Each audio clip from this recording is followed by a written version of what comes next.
প্রতিদিন আজও ডাক দিয়া কয়, ইয়া রাসূলুল্লাহ, আজ নামাজের ফজরের সময় কাছে, তাড়াতাড়ি প্রস্তুতি নেন ফজরের নামাজ আদায় করার জন্য। নবী এখনো প্রথম রাকাতের প্রথম সিজদায় পড়ে কান্না করেন, এখনো দ্বিতীয় সিজদা করেন নাই, দ্বিতীয় রাকাতও পড়া হয় নাই। রহমতের নবীর কান্না মনে হয় পুরা ঘর নামাজের জায়গা ভিজে গেল। রহমতের নবীকে আমি জিজ্ঞাসা করি, ইয়া রাসূলুল্লাহ, আপনি এত কাঁদেন, আপনার তো কোনো গুনাহ নাই, আপনাকে প্রায় দেখি আপনি কান্না করেন। আমার নবী বলেন, আয়েশা, আমার কলিজায় কত ব্যথা তুমি জানো না রে আয়েশা। নবী বললেন, ইয়া রাসূলুল্লাহ, আপনার জীবনে তো বহু কষ্টের কথা শুনছি, এমন কোন কষ্ট আছে নাকি যে বারবার আপনার দিলের মধ্যে আঘাত করে? মায়ার নবী কান্না করে কয়, আয়েশা, জীবনের কষ্টের কথা শেষ করা যাবে না রে আয়েশা।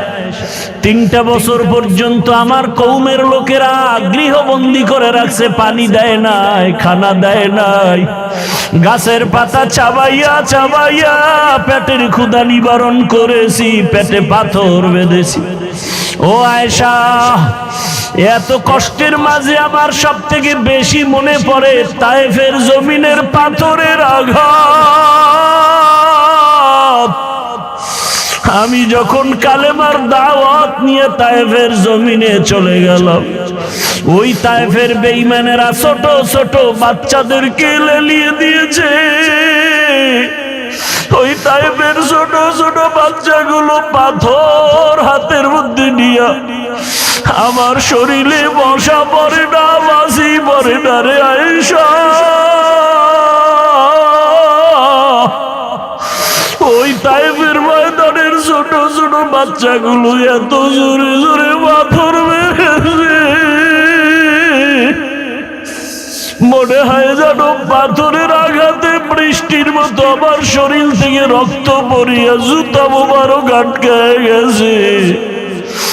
আমার ওই কাফেরদের বাচ্চাদের পাথরের আঘাত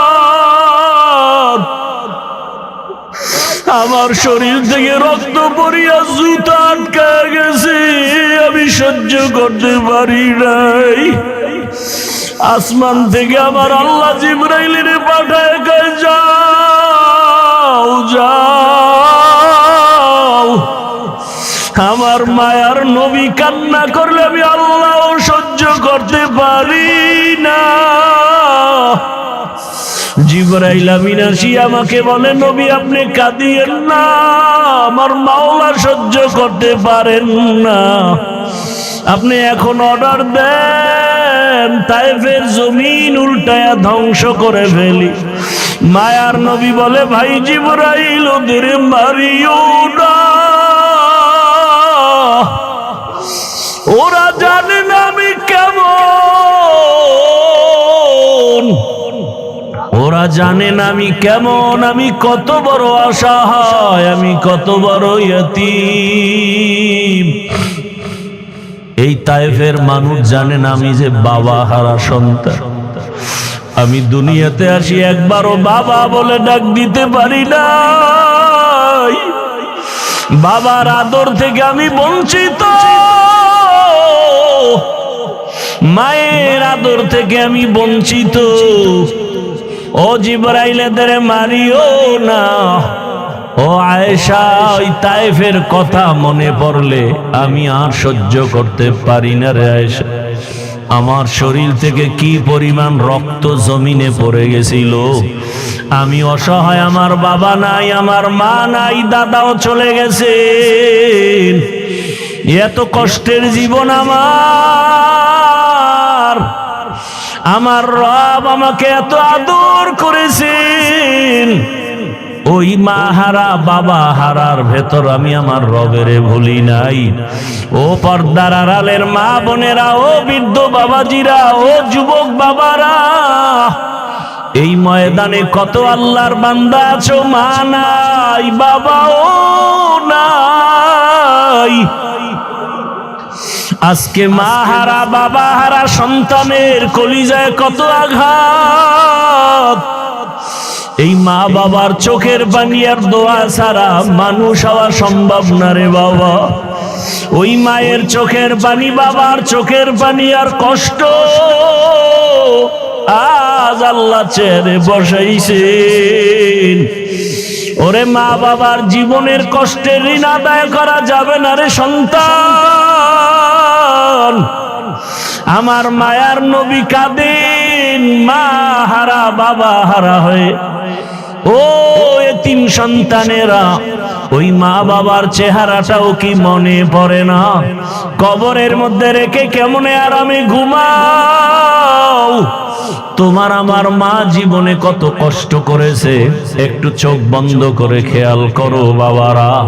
ও যুবকেরা, বৃদ্ধ বাবাজিরা, পর্দার আড়ালের মা বোনেরা, ওই আমার মালিকের ভুলে গেছেন। কোন দিন যেন মালিক ডাক দেয় আর থাকা যাবে না। ওই মা বাবার জন্য চোখের পানি ছেড়ে দোয়া করেন।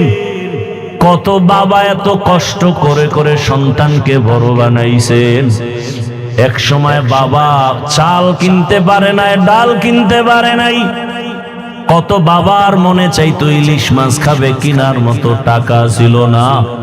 কত মায়ের অন্তর চাইতো বেদানা আঙ্গুর খাবে, কেনার টাকা ছিল না।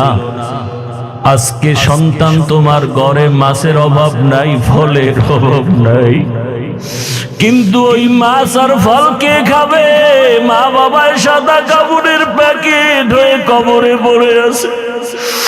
ওরে তুমি শীতের রাতে ঘুমাইলে মা ঘুমাইতেন না, রাতের গভীরে আসিয়া দেখতেন সন্তানটার মশারি নাই, শীতের ভেতরে গায়ে কম্বল নাই।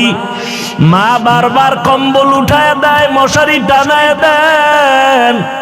আজকে ওই মা বাবাকে ঠান্ডা মাটির মধ্যে রেখে যারা আরামে ঘুমাও, ওই মায়ের চেহারাটাও কি মনে পড়ে না? বাবার কথা কি মনে পড়ে না?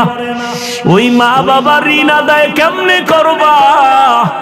চোখের পানি ছেড়ে আল্লাহর কাছে কান্না করে দোয়া করো। আর যার মা বাবা বেঁচে আছে, ও আমার যুবক বাবারা, দোয়া নিও। ওই মা বাবার দোয়া ছাড়া জীবনের সফলতার দরজা খুলবে না রে বাবা।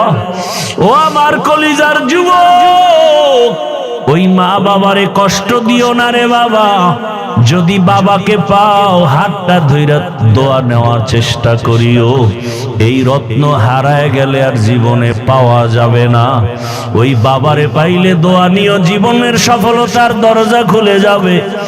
মায়েকে পাইলে ঘরে গিয়া মাকে বলিও, মা জীবনে কত বেয়াদবি করেছি, তুমি গোপনে কষ্ট পেয়ে কান্না করেছো। আজ তওবার নিয়ত করেছি, আর বেয়াদবি করব না। তুমি আমার মাথায় হাতটা দিয়া দোয়া করে দাও। মাকে যদি বলতে পারো, দেখবা মায়ের চোখের কোঠায় পানি। মা ডেকে বলবে, বাবা আয় আয়। আল্লাহর মোহাব্বত নিয়া মাথায় হাত দিয়া ডাকবে, ও আরশে আজিমের মালিক, আমার কলিজার সন্তানটাকে কবুল করে নাও। ও সন্তানেরা, ওই মা বাবার দোয়া নিয়ে আগায়া যাও। ওলামায়ে কেরামের দোয়া, শিক্ষকের দোয়া নিয়ে গাও। ও পর্দার আড়ালের মা বোনেরা, একটা আদর্শ সন্তানের মা হইয়া কবরে যান। ওরে সন্তানের ভবিষ্যৎ চিন্তা করে ভালো আদর্শ যদি দিয়া যাইতে পারেন, সন্তান এক সময় দোয়া করবে আর গর্ব করবে, আমার মা কত ভালো, বাবা কত ভালো ছিল। আমার মা নামাজের সময় নামাজ আদায় করত, কোরআন তেলাওয়াত করত, কখনো বেগানা নিয়ে পড়ে থাকতো না, মোবাইল নিয়ে পড়ে থাকতো না। আমার বাবা কত আদর্শ